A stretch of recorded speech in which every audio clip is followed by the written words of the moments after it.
जात नहीं धर्म देखकर मारो, ये मैसेज अगर देने के लिए छोड़ा गया तो इसके पीछे का क्या मकसद है जरा सा आप सोचिएगा। और ये एजेंडा पे राजनीति कौन भुना रहा है ये सोचिएगा। तो कहीं ऐसा तो नहीं कि साठ घाट उन टेररिस्ट से उन्हीं लोगों का है जो इस एजेंडे का राजनीतिक भुना रहे हैं। इनको कोई फर्क नहीं पड़ता है जवान मरे, इनको कोई फर्क नहीं पड़ता है किसान मरे, इनको कोई फर्क नहीं पड़ता है भारत का आम नागरिक मरे। इनको सिर्फ और सिर्फ अपनी राजनीति करनी है, जबरन अपनी गद्दी बचानी है। अभी भी इतनी भी शर्म है तो अमित शाह को इस्तीफा दे देना चाहिए था। यहाँ के जो घोड़ा वाले हैं या होटल वाले हैं सब लोग काफी मदद किए हैं, यहाँ तक कि पैसा भी नहीं लिए हैं। ये जो वहाँ टूरिस्ट गए वो कर रहे हैं, लेकिन यहाँ पर ये देखिए कि जो एयरलाइंस है किस तरीके से किराया से बढ़ा दिया गया, यानी कि आपदा में अवसर। इस पर कोई सवाल ही नहीं कर रहा है, इस पर कोई बोल ही नहीं रहा है। कभी सुन रहे हैं आप कोई किसी को बोलते हैं? जो ये कह रहे हैं कि वहाँ के लोगों ने पनाह दिया तो फिर तो सरकारें पर सवाल उठता है कि आखिर वो लोग आए कैसे अंदर। ऐसा लग रहा था कि पहले से पोस्टर बना के रखा गया है, पहले से कोटेशन लिख के रखा गया है कि जैसे ये अटैक होगा वो जहाँ पे लोगों को रोना चाहिए था, शोक मनाना चाहिए था, उनको सांत्वना देना चाहिए था, संवेदनशील पोस्ट करना चाहिए था, वहां पर ये भाजपा पार्टी बेशर्म की जमात कार्टून बनाकर पोस्ट कर रहे थे कि धर्म नहीं जात नहीं धर्म देखकर मारा गया। तो मतलब थोड़ी सी भी वो नहीं बची है उनके अंदर, इंसानियत बची है कि नहीं बची है। मतलब उनको तब भी राजनीति करनी है जब हमारे देश के लोग मारे जा रहे हैं। और जो आतंकवादी है वो टारगेट करता है, ये भी देखता है कि यहाँ पर जो है जो भारत के प्रधानमंत्री जी हैं जो हमारे देश में तो है नहीं, और दूसरे देश के जो राष्ट्रपति या उपराष्ट्रपति हैं वो यहाँ आए हुए हैं। अगर हम अभी अटैक करते हैं तो ये मामला जो है पूरा ग्लोबल फैलेगा, पूरा फैल जाएगा और पूरी दुनिया भर के लोग जानेंगे। पहले वाला 300 RDX कहाँ से आया वो तो बता ही नहीं पाए नरेंद्र मोदी और उनकी सरकार। तो आप अभी क्या एक्सपेक्टेशन कर रही हैं? अब तक तो ये नहीं पता चल पाया कि पुलवामा अटैक जो हुआ था उसमें आतंकी कहाँ से आए थे, 300 किलो RDX कहाँ से आया था, इसका जवाब तो ये लोग दे ही नहीं पाए। तो आप इसकी क्या ही बात कर रहे हैं? पाकिस्तान को क्या बोलेंगे, वो हमसे हमेशा जो है सतर्क रहें, नहीं तो हमारी भारतीय सेना जो है उनको छोड़ेगी नहीं, एक एक चीज़ का बदला लेगी और इस पर तैयारी है पूरी, कोई नहीं बचेगा। और जो भी कहीं भी बिल में छुपे हुए आतंकवादी है ना सबको चुन चुन कर मारा जाएगा। पहलगाम आतंकी अटैक के बाद जो है देश भर में पूरा हड़कंप मच गया। हमारे साथ खुशबू राय और चितरंजन जी है, उनसे बातचीत करेंगे। खुशबू जी क्या कहना चाहेंगी जो आतंकी हमला हुआ? देखिए, आतंकी हमला हुआ उसके पीछे सिर्फ और सिर्फ मौजूदा सरकार यानी कि प्रधानमंत्री जी जिम्मेदार हैं और गृह मंत्री जो हैं हमारे अमित शाह जी वो जिम्मेदार हैं। क्योंकि जब पिछली बार एक बार पुलवामा अटैक हो चुका था तो इतनी तो कॉमन सेंस एक सामान्य व्यक्ति में होता है कि अगर एक बार चोट लग जाए तो रास्ता देख कर चलता है इंसान, तो वहाँ पे सतर्क रहना चाहिए था। और सबसे बड़ी बात ये डाउट संदेह क्रिएट करता है कि जिस दिन हमला हुआ चितरंजन दी उस दिन 1 घंटे तक उस पार्क के आसपास कोई फोर्स नहीं था, जबकि वो पार्क ऐसे एरिया में है जो कि बहुत ही सेंसिटिव प्लेस है। तो वहाँ एकदम अनिवार्य है कि 24 घंटा फोर्स होना चाहिए। ऊंचाई पे हुआ था ये? ऊंचाई पे हुआ था, वो तो घूमने वाला प्लेस ही ऊंचाई पे, लेकिन उसके इर्द गिर्द वहाँ पे 2000 व्यक्ति थे उस पार्क में। तो ये सरकार की जवाबदेही थी ना कि 2000 व्यक्ति तो सरकार के भरोसे गए थे, क्योंकि मोदी ने ये ऐलान कर दिया था कि 370 हटने के बाद जो है आतंकी का कमर टूट गया है, ऐसा कहना था। अमित शाह कई बार कहे थे, राहुल गांधी को सपने में आतंकी दिखता है, तो भाई रियल में आतंकी आया कहाँ से? और चितरंजन जी आप शायद कश्मीर में थे उस वक्त। कश्मीर से ही आ रहा हूँ। कश्मीर में थे? हाँ मैं कश्मीर था और उससे पहले मैं आ गया था। यहाँ पर हुआ ये कि हम लोग गए थे वहाँ पर कवरेज करने के लिए ही गए थे, वहाँ पर हम लोग थे। तो मोदी जी का जो है वहाँ पर दौरा था 19 अप्रैल को। 19 अप्रैल को दौरा था, लेकिन उन्होंने दौरा रद्द कर दिया, वो नहीं वहाँ पर गए। और उसी दिन हम लोग, उससे पहले ही हम लोग वापस आ गए थे। लेकिन हम लोग यहाँ पर ये ज़रा सोचिए कि वो वहाँ क्यों नहीं गए, दौरा क्यों रद्द हुआ था, इसका भी तो होना चाहिए ना। उस समय माहौल क्या था वहाँ का? माहौल ठीक था, कोई दिक्कत नहीं था, सभी जगह सुरक्षा तैनात था और उनकी आने की तैयारी भी बहुत अच्छी तरीके से चल रही थी। हर जगह जो है NSG के कमांडो और अपने भारत के जो फोर्सेज हैं वो हमेशा तैयारी में लगे हुए थे कि किस तरीके से सुरक्षा व्यवस्था किया जाए, और पूरी तरीके से तैयार थे सब लोग। वो हमारे देश के प्रधानमंत्री नरेंद्र मोदी जी वहाँ पर जाने वाले थे चिनाब रेल ब्रिज को उद्घाटन करने के लिए, और अंजी खड़ रेल ब्रिज बना है जो जम्मू से कश्मीर को जोड़ने वाली पहली रेलवे ब्रिज बनी है, पहली रेलवे लाइन गई है। तो ये इस चीज़ को उद्घाटन करने के लिए वो जाने वाले थे, लेकिन 19 तारीख का उनका दौरा रद्द हो गया, वो नहीं गए। तो इसके पीछे भी कुछ कारण होगा। अब ये तो हम कैसे बता सकते हैं कारण क्या होगा, लेकिन अभी देखिए कि कितना बड़ा ये हादसा हो गया उसके 2 दिन बाद 2 दिन बाद। बात है शिखा, मैं ये पूछना चाहूंगी माननीय प्रधानमंत्री जी से कि जनता के टैक्स के पैसे से चलने वाला सरकार जब कहीं जाता है तो हजारों की संख्या में फोर्स को तैनात कर दिए जाते हैं, लेकिन जब आम जनता जिसके पैसे से सरकार चल रही है, जिसके पैसे से पूरा देश चल रहा है, वो अगर 2000 की संख्या में कहीं मौजूद है तो वहां पे एक भी फोर्स क्यों नहीं है? इसका जवाब अमित शाह हमें देंगे। जब हमारे सेना की गाड़ियां जम्मू कश्मीर से गुजरती है तो उस रास्ते में सुरक्षा कर्मी नहीं होते हैं, इसका जवाब हमें अमित शाह देंगे। जिसके कंधों पर आपने हमारे देश की जिम्मेवारी रख रखी है, जब वही नहीं रहेंगे सुरक्षित तो आप देश को क्या सुरक्षित रहिएगा? यही नेता के बेटे अमित शाह का बेटा जाएंगे लड़ने के लिए बॉर्डर पे। एक चीज और देखा गया है कि जब जब हमारे देश में हमला हुआ है तब जब हमारे देश के जो माननीय प्रधानमंत्री हैं लगभग वो यहाँ पर नहीं रहे, कहीं ना कहीं विदेश गए हुए रहते हैं, और अदर कंट्री से कोई टूरिस्ट यहाँ आए रहते हैं, जैसे कि अमेरिका के राष्ट्रपति उपराष्ट्रपति हमेशा यहाँ पर देखा जाता है कि जब जब हमला हुआ है तब तब मैं हमेशा साफ तौर कहना है कि प्लानिंग करके हुआ है।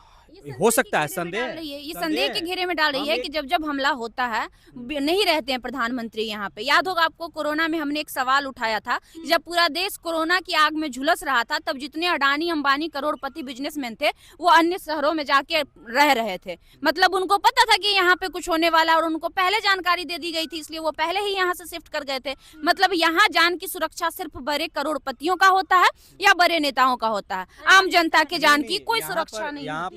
यहाँ पर जो आतंकवादी है वो टारगेट करता है, ये भी देखता है कि यहाँ पर जो है जो भारत के प्रधानमंत्री जी हैं जो हमारे देश में तो है नहीं, और दूसरे देश के जो राष्ट्रपति या उपराष्ट्रपति हैं वो यहाँ आए हुए हैं। अगर हम अभी अटैक करते हैं तो ये मामला जो है पूरा ग्लोबल फैलेगा, पूरा फैल जाएगा और पूरी दुनिया भर के लोग जानेंगे, इसीलिए शायद टारगेट करके इसी तरीके से जो है वो हमला करता है। धर्म को टारगेट किया गया, धर्म को देखकर जो है मारा गया, हिंदू है तो मार दिया गया।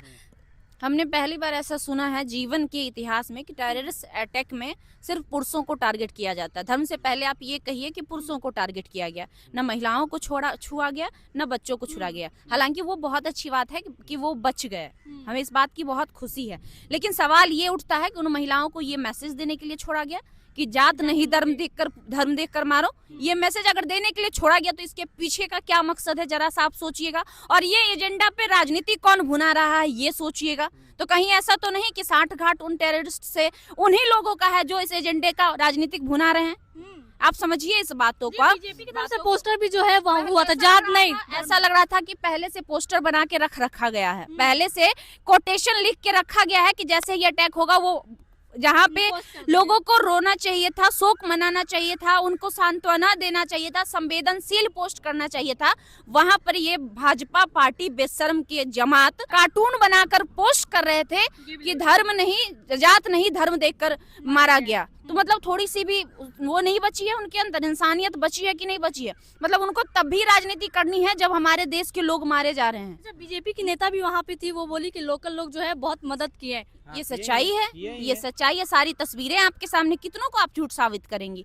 लोकल लोग ही नहीं, कश्मीरी मुस्लिम ने सभी का सहयोग किया। सवाल जो है, सवाल ये भी उठना चाहिए कि देखिए एक तरफ जो वहाँ पर हमला होने के बाद जो भी वहाँ पर टूरिस्ट गए हुए थे उनको वहाँ के लोगों ने काफी मदद किया। स्थानीय लोग हो गया या कैब वाला हो गया या वहाँ के जो घोड़ा वाले हैं या होटल वाले हैं, सब लोग काफी मदद किए हैं। यहाँ तक कि पैसा भी नहीं लिए हैं, ये जो वहाँ टूरिस्ट गए वो कर रहे हैं। लेकिन यहाँ पर ये देखिए कि जो एयरलाइंस है पूरा किस तरीके से पेमेंट बढ़ा दिया है, किस तरीके से किराया किस तरीके से बढ़ा दिया गया। यानी कि आपदा में अवसर, इस पर कोई सवाल ही नहीं कर रहा है, इस पर कोई बोल ही नहीं रहा है। कभी सुन रहे हैं आप कोई किसी को बोलते हुए? सरकार को तो कम या फिर लेना नहीं चाहिए, नहीं फ्री में वहाँ से लाना चाहिए था बचे हुए लोगों को, कि किसी तरह वहाँ से लोगों को सुरक्षित उनके घर रो रहे थे लोग, रो रहे थे।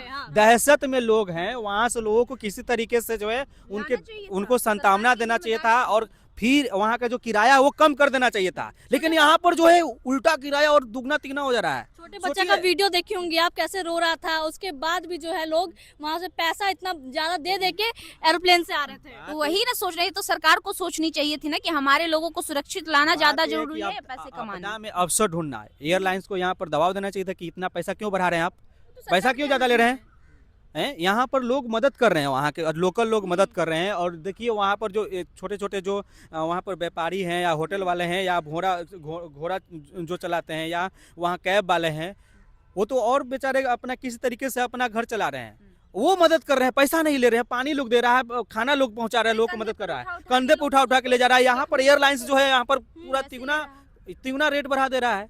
सोचिए, इस पर कोई बोल नहीं रहा है, सिर्फ जात नहीं धर्म देखा, तो ये तो सही बात है। तोड़ने का तो कोई इरादा नहीं है हिंदू मुस्लिम को। नफरत फैलाना हमारे देश में ये एजेंडा आज से नहीं, पिछले 2014 से चल रहा है कि कैसे दो धर्मों के बीच में नफरत फैलाओ और राजनीतिक रोटी सेको, धर्म के नाम पे राजनीति करो। ये समझने वाला लॉजिक है कि अगर कश्मीरी लोग उसमें सम्मिलित होंगे तो ये चीजें सबको पता होगा कि आतंकी हमला होने वाला है, तो वो अपने सेफ के लिए वहां से हट भी तो सकते थे। हाँ, इस चीज को समझिए, ये समझने वाली लॉजिकल चीजें हैं कि अगर उनको पता था कि आतंकी अटैक होने वाला है, अगर उन्होंने पनाह दिया था, वॉटेवर जो भी कहा जा रहा है भाजपा पार्टी के द्वारा, तो वो सतर्क रहते ना, कम से कम उनकी जान तो बची रहती। लेकिन कई सारे लोग उसमें घायल हुए हैं जो वहाँ के लोग थे, उनमें मुस्लिम भी शामिल हैं, तो फिर वो सतर्क क्यों नहीं हुए? मतलब कोई ऐसा बेवकूफ तो नहीं होगा कि जानबूझकर अपनी जान जोखिम में डालेगा। मतलब कहीं ना कहीं वो भी अनभिज्ञ थे कि ऐसा होने वाला है। और आ गई बात जो ये कह रहे हैं कि वहाँ के लोगों ने पनाह दिया, तो फिर तो सरकारें पर सवाल उठता है कि आखिर वो लोग आए कैसे अंदर उस बॉर्डर से। अरे यहाँ पर ये देखिए कि अब बिहार में जो है दूसरे जिला, देखिए कि अगर बिहार में जो है दूसरे जिला से, दूसरे राज्य से यहाँ पर दारू नहीं आ जाता है, आपका हरियाणा बॉर्डर पर आप कुछ दारू नहीं पार कर सकते हैं, लेकिन यहाँ बॉर्डर पार से लोग यहाँ पर आ जा रहे हैं, वो भी एक नहीं, चार लोग, जो भी हो, लेकिन यहाँ सुरक्षा में चूक है कि नहीं है? सोचिए, बोलिए। देखिए मोदी जी विपक्ष में थे तो उनका ही सवाल ये था। वीडियो देखिए, एक मैं आपको सुना रहा हूँ, एक जरा से ये सुनिएगा, तब तक आप बोलिए, मैं सुनाता हूँ। देखिए, उनको पहले मोदी जी खुद सवाल उठाते थे जब टेररिस्ट अटैक होता था। आपको याद होगा 26/11 वाला जब टेररिस्ट अटैक हुआ था, पूरा देश ने विरोध किया था कांग्रेस का, पूरे देश ने जवाबदेही मांगी थी, और उस समय जो मौजूदा गृह मंत्री थे उन्होंने इस्तीफा दिया था। यहाँ तक कि मुंबई के जो मुख्यमंत्री थे उन्होंने भी इस्तीफा दिया था। लेकिन अभी क्या हो रहा है? ये जो आतंकवादी है, ये नक्सलवादी है, उनके पास शस्त्र और बारूद कहां से आता है? वो तो विदेश की धरती से आता है, और सीमाएं संपूर्ण रूप से आपके कब्जे में है, सीमा सुरक्षा बल आपके कब्जे में है। मैंने उनको दूसरा सवाल पूछा, हमने कहा आतंकवादियों के पास धन आता है, हवाले से आता है, पूरा मनी ट्रांजैक्शन का कारोबार भारत सरकार के कब्जे में है, आरबीआई के अंडर में है, बैंकों के माध्यम से होता है। क्या प्रधानमंत्री आप इतनी निगरानी नहीं रख सकते? बताइए, क्या प्रधानमंत्री जितना निगरानी नहीं रख सकते हैं? सवाल इनसे है हमारा। सवाल तो इन्हीं से करेंगे ना। जब ये सवाल उस समय कर रहे थे तो अब सवाल तो हम लोग को भी पूछना जरूरी है। बात जो है बिहार में आ जाते हैं, हम लोग समझिए कि जिस समय जब वो कश्मीर का दौरा रद्द कर सकते तो वो बिहार का भी दौरा रद्द कर सकते हैं वो इंसान। जिस समय उनको पीड़ित परिवार से जाकर मिलना चाहिए था, जिस समय उन्हें पीड़ित परिवार को हिम्मत बढ़ानी चाहिए थी, जिस समय उन्हें पीड़ित परिवार का यथासंभव मदद करना चाहिए था, उस समय वो बिहार में आके भाषण दे रहे हैं, हंस रहे हैं, मुस्कुरा रहे हैं, ठिठोलियां कर रहे हैं। अब इससे बड़ी बेशर्मी की बात और क्या हो सकती है? सीएम नहीं था ना, प्रधानमंत्री थे वो। अरे भाई, तो उनको तो और ज्यादा जवाबदेही है ना, उन्हीं के जिम्मे था ना देश, उन्हीं पे विश्वास करके ना 2000 लोग जम्मू कश्मीर गए थे। उन्होंने ही लोगों को ये दिलासा दिलाया था ना कि 370 धारा लगने के बाद आतंकियों का कमर टूट गया है, तभी लोग गए थे ना वहां पे। तो उस समय तो उनको उनके बीच होना चाहिए था, उन लोगों की सुरक्षा यथासंभव मदद कैसे की जाए उस पे बात करनी चाहिए थी।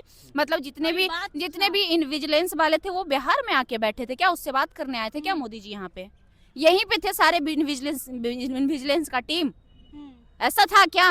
तो भाई उस दौरे को भी तो रद्द किया जा सकता था, लेकिन नहीं, इनको कोई फर्क नहीं पड़ता है जवान मरे, इनको कोई फर्क नहीं पड़ता है किसान मरे, इनको कोई फर्क नहीं पड़ता है भारत का आम नागरिक मरे। इनको सिर्फ और सिर्फ अपनी राजनीति करनी है, जबरन अपनी गद्दी बचानी है। अभी भी इतनी भी शर्म है तो अमित शाह को इस्तीफा दे देना चाहिए था। अब तक जिस प्रकार से पिछली बार जो अन्य दूसरे जो गृह मंत्री थे, जो मुख्यमंत्री थे, वो इस्तीफा दिए थे, अमित शाह में अगर जरा सा भी शर्म बची हो तो उनको इस्तीफा दे देना चाहिए। अमित शाह गए थे तो रेड कारपेट बिछा हुआ था वहाँ पे। आप सोचिए ना, यही हमारे जनता के पैसे, टैक्स के पैसे से ऐश करने वाले लोगों की ये हालात। जबकि रेड कारपेट तब बिछाया जाता है जब कोई खुशी का माहौल हो, तब बिछा करके किसी वहाँ पर जाया जाता है। लेकिन अब देखिए, क्या ही कुछ बोलूं, अगर ज्यादा भी बोलूंगा तो हम लोग पर दबाव लोग देगा, हम लोग के ऊपर कार्रवाई होगा। अच्छा, लेकिन अभी तक आम कुछ नागरिक- निकल करके नहीं आया लेकिन सामने। अरे 4 साल पहले वाला 300 आरडीएक्स कहाँ से आया वो तो बता ही नहीं पाए नरेंद्र मोदी और उनकी सरकार। तो आप अभी क्या एक्सपेक्टेशन कर रही हैं? अब तक तो ये नहीं पता चल पाया कि पुलवामा अटैक जो हुआ था उसमें आतंकी कहाँ से आए थे, 300 किलो आरडीएक्स कहाँ से आया था, इसका जवाब तो ये लोग दे ही नहीं पाए। तो आप इसकी क्या ही बात कर रहे हैं? अच्छा, पाकिस्तान को क्या बोलना चाहेंगे? पाकिस्तान को क्या बोलेंगे, वो हमसे हमेशा जो है सतर्क रहें, नहीं तो हमारी भारतीय सेना जो है उनको छोड़ेगी नहीं, एक एक चीज़ का बदला लेगी और इस बार तैयारी है पूरी, कोई नहीं बचेगा। और जो भी कहीं भी बिल में छुपे हुए आतंकवादी है ना, सबको चुन चुन कर मारा जाएगा और सबको हमारी भारतीय सेना जो है ना मारेगी और खोज खोज के मारेगी। और ये काम जारी भी हो गया है, जहाँ भी हो वहाँ अपना जो है ठिकाना बना ले।